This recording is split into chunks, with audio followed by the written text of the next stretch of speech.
નમસ્કાર. ગુજરાતમાં હવે મેઘરાજાની ધમાકેદાર એન્ટ્રી થવાની તૈયારી. આગામી કલાકોમાં હવામાનમાં મોટો પલટો આવી શકે છે.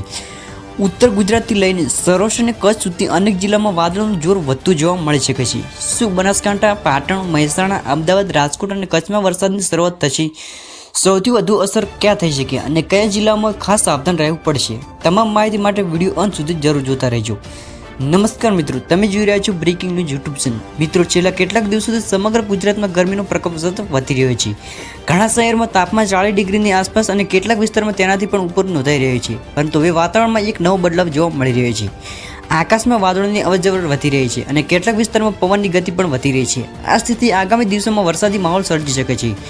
ઉત્તર ગુજરાત અપડેટ. સૌથી પહેલા વાત કરીએ ઉત્તર ગુજરાત. પાટણ, બનાસકાંઠા, મહેસાણા અને સાબરકાંઠા જિલ્લામાં આગામી દિવસોમાં વાદળછાયું વાતાવરણ જોવા મળી શકે છે.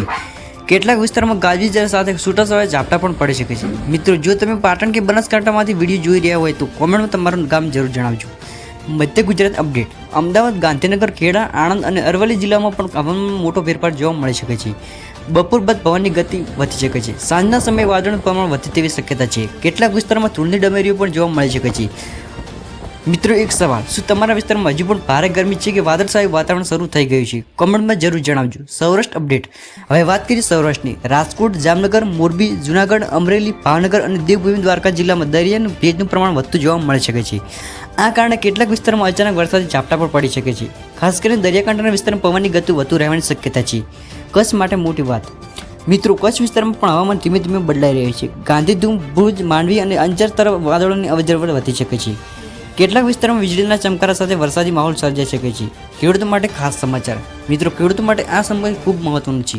જો વરસાદી માહોલ બને છે તો વાવણીની તૈયારીમાં મદદ મળી શકે છે. પરંતુ ગાજવીજ અને તેજ પવન દરમિયાન ખેતરના કામ કરતી વખતે સાવચેતી રાખવી ખૂબ જરૂરી છે.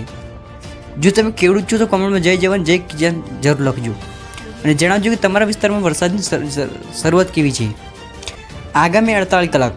આગામી 48 કલાક દરમિયાન સમગ્ર ગુજરાતમાં હવામાન પર ખાસ નજર રાખવાની જરૂર રહેશે. કેટલાક વિસ્તારમાં વરસાદી ઝાપટા પડી શકે છે તો કેટલાક વિસ્તારમાં માત્ર વાદળછાયું વાતાવરણ પર રહી શકે છે. પવનની ગતિ વધવાથી ગરમીમાં થોડી રાહત મળી શકે છે. અંતિમ ક્લાઇક્સ.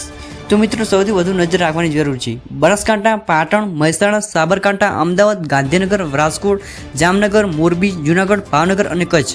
આ જિલ્લામાં હવામાન ઝડપથી બદલાઈ શકે છે. મિત્રો, હવામાનની દરેક મોટી અપડેટ સૌથી પહેલાં મેળવવા માટે ચેનલ સબસ્ક્રાઈબ કરવાનું ભૂલતા નહીં. તમારો જિલ્લો કોમેન્ટમાં જરૂર લખજો. જય હિન્દ, જય ગુજરાત.